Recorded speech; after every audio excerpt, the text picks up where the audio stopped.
Welcome back for another deep dive. This time, we're stepping into the world of memories of the graveyard shift. Ooh, okay. Buckle up because we're about to explore a gas station on the edge of reality. I'm ready. Hit me with it. What kind of source material are we talking about here? This one's a bit different. We've got excerpts from a first-hand account. Okay. A guy named Carter working the graveyard shift at a gas station. Mm-hmm. Sounds ordinary enough, right? Yeah. But trust me, this place is anything but. Okay, color me intrigued. What makes this gas station so special? Give me the details. Imagine this. The Pass and Go on 84th Avenue. It's isolated with this creepy vibe, a history of accidents, and enough local legends to make your skin crawl. Mm-hmm. Carter's story is packed with these unsettling encounters, almost like he's tuned into something the rest of us can't see. Now that's what I'm talking about. A seemingly normal setting, ripe with the potential for the unexplained. I'm hooked already. Where do we start? So Carter takes this job after a cop is tragically killed on 84th Avenue. Mm-hmm. It's a need for cash, sure, but little does he know, he's stepping into a world far stranger than he could ever imagine. Right. From the get-go, there's this air of unease, a sense that something is just off about this gas station. It's like the setting itself is priming him for what's to come, heightening his senses, blurring the lines between what's real and what's not. I'm picking up on that theme of liminality already. And it gets even weirder. There's this old neon open sign outside that flickers. Uh-huh. Not unusual for a rundown gas station, right? Right. Except Carter starts to notice a pattern. It only flickers when certain people walk in. Okay, now that's creepy. It's like the sign itself is reacting to something, some unseen energy or force, almost like a warning system. Exactly. One night, a police officer, Officer Brady, comes in for coffee. They chat for a bit. Mm-hmm. Nothing out of the ordinary, right? Right. But later, Carter is online reading about 84th Avenue and stumbles upon a news report about Officer Brady. The same Officer Brady he just spoke with, who was shot and killed a few weeks earlier. Whoa, hold on. So he's having casual conversation with a dead man and doesn't even realize it. This isn't just a haunting. This suggests some kind of temporal anomaly. Right. Is Carter tapping into some kind of residual energy from the moment of Brady's death, or is time itself fluid in this location? Right. It's like he's catching glimpses of these people, these echoes, just before or after their deaths, all drawn to this one spot. Wow. And it keeps happening. There's this woman who comes in every week, always buys the same lottery ticket, hoping for a win. Same story, the sign flickers. And later, Carter finds an article about her suicide in the woods nearby, years earlier. The repetition of this pattern is fascinating. It's as if the gas station, or perhaps 84th Avenue itself, is some sort of crossroads, drawing these lost souls in. But why? And why is Carter able to see them? It's a total mystery. What's even creepier is that Carter doesn't just see them. He sometimes interacts with them without even realizing they're gone. Take the biker, for instance. Okay. Picture this rough-looking guy, stumbles in, obviously drunk, demanding cigarettes. Okay, I can picture it. Definitely not someone you want to mess with at 4 a.m. How does Carter handle it? He tries to be cautious, even tells the guy it's not safe to ride his bike in that state. But the biker gets aggressive.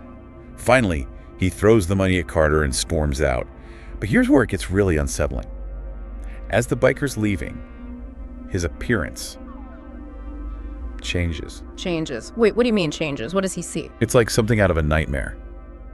Carter sees cuts and bruises appear out of nowhere, blood stains on the biker's clothes, even a broken arm. Oh my God. He's so freaked out, he rushes outside to check on the guy, but there's no one there, vanished. So what happened? So he does what anyone would do. Yeah. Checks the security footage. And Here's the chilling part. The footage shows Carter talking, arguing, even handing a pack of cigarettes to thin air. what? It's like he imagined the entire interaction. Except the flickering sign. Said it only acted up when those connected to 84th Avenue walked in. Exactly. The sign was going haywire the whole time. It only stops when Carter is seemingly alone again. It's like whatever energy, whatever imprints those connected 84th Avenue leave behind, it lingers there, and for some reason Carter can see it. It's as if he's become a conduit for these lost souls, their unfinished business playing out before his eyes. But there's a tragic element to it too. He's catching these glimpses of people in their final moments, their pain, their fear. It makes you wonder what kind of toll that takes on a person. And that's just the setup for the real mystery that consumes Carter. One night, a young woman named Amber walks in with an older man. Right away, Carter gets a bad feeling. What tips him off? Is it the sign or something else? The sign is definitely going crazy, like it's screaming at Carter to pay attention. Yeah. But there's something about Amber, too. She's quiet, almost guarded. And the way she interacts with the older man, it's like she's afraid. Oh no, he must have been terrified to see these ghostly figures and then to see a living person exhibit the same traits, knowing what he knows. And it tears him apart because he's also drawn to her. There's this sense that he wants to help, wants to protect her, but he's also unsure of what he's really dealing with. He tries to make small talk, ask her if she's okay, but she avoids his questions. He even tries talking to his coworker Justin about everything, but let's just say Justin's not much help. Probably explains why he's working the graveyard shift in the first place. But this waiting game hoping Amber reappears, it can't last forever. It doesn't.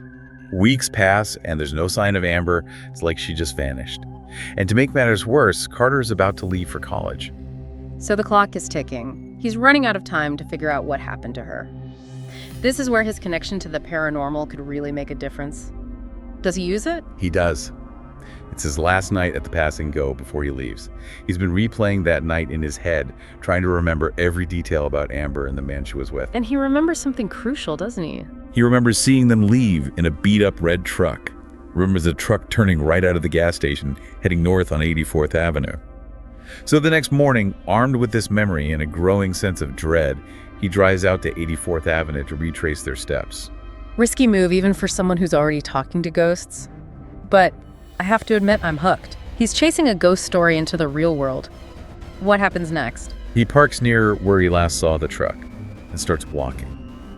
The sun is coming up and everything is so peaceful, but there's this underlying tension. It's like he's walking into the mouth of a ghost story. He doesn't know what he's looking for exactly, but he has a hunch. He has this chilling thought. What if everyone he's seen at the gas station, those echoes, those fleeting moments, what if their final destinations were all somewhere on 84th Avenue? And if that's true, could he find Amber? It's like he's piecing together a map, but instead of roads and landmarks, it's marked by death and premonition. What does he find first? It starts small. Shards of broken glass shimmering in the dirt near a ditch. He remembers the truck, the way it swayed as it sped away. It's not much, but it's enough to make his heart pound in his chest. And then a flash of yellow, half buried in the mud. Don't tell me. The bag of chips. The very same Lay's classic Amber bought at the gas station. It's like a breadcrumb trail leading him to, well, he's not sure what, but it can't be good. He follows his gut, scrambling up the ditch, pushing through overgrown branches into these dark woods. This is the part of the story where I'd be turning back, sprinting in the opposite direction. This takes guts, or maybe it's a touch of madness. Either way, I need to know what he finds. He stumbles through the trees for what feels like hours, doubts creeping in. There it is. A patch of freshly disturbed earth.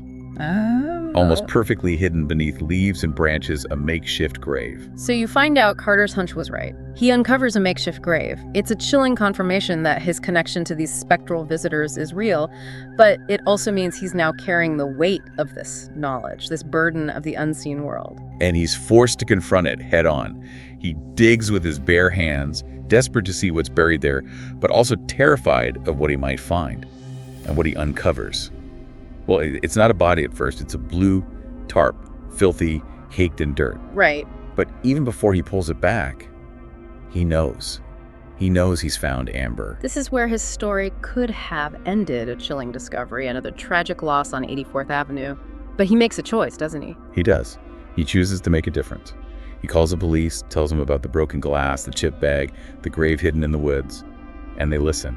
Carter's discovery leads to the recovery of Amber's body, and eventually, the arrest of her killer. It's a bittersweet victory, though. He helped bring closure to Amber's family, but he's forever changed by what he experienced. It makes you wonder, how do you go back to a normal life after being touched by the echoes of the dead? You almost get the sense that a part of him wants to go back, wants to see if it's real, if those echoes are still there. And guess what? On his last night at the Pass and Go before leaving for college. The sign flickers. It's a little after 4 a.m., the same time Amber first walked into the store. He looks up, and she's back. She's back, but I know, right? But this time, it's different. She's not a ghost, not exactly. It's like watching memory. She's whole, unharmed, the same Amber from that first night. Because he's seeing her before it happened, before the drive, before the woods, before everything went wrong, knowing what he knows, seeing her like that. It's heartbreaking. He's tempted to warn her, to stop her from leaving with that man, but deep down, he knows it won't change anything. He's just an observer, a witness to this repeating loop of tragedy. So what does he do? He does something unexpected. He tells her the story of how he found a body in the woods on 84th Avenue. He tells a dead girl about finding her own body. It's heavy, I know. But maybe he needed to say it out loud, to break through the illusion, to remind himself that she's not really there, to say goodbye. How does she react? She just calls it creepy, completely unaware of the chilling truth behind his words.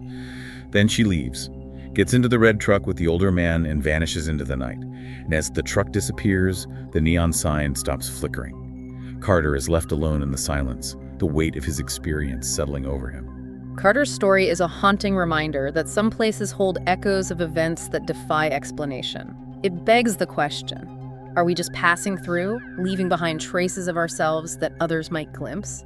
And what does it mean to truly witness these echoes, these fragments of lives lived and lost? It's a question that lingers long after the story ends. It's like Carter says at the end of his account. If you find yourself driving down a dark, deserted road late at night, take a moment to consider the stories whispered on the wind. You never know what mysteries might be hidden just beyond the veil of the ordinary. And that's what makes these deep dives so captivating. There's always something more to uncover, something that challenges our perceptions of reality, of life, and of death itself. And that's our deep dive for today. We hope you found it as intriguing as we did. Until next time, keep exploring the unknown.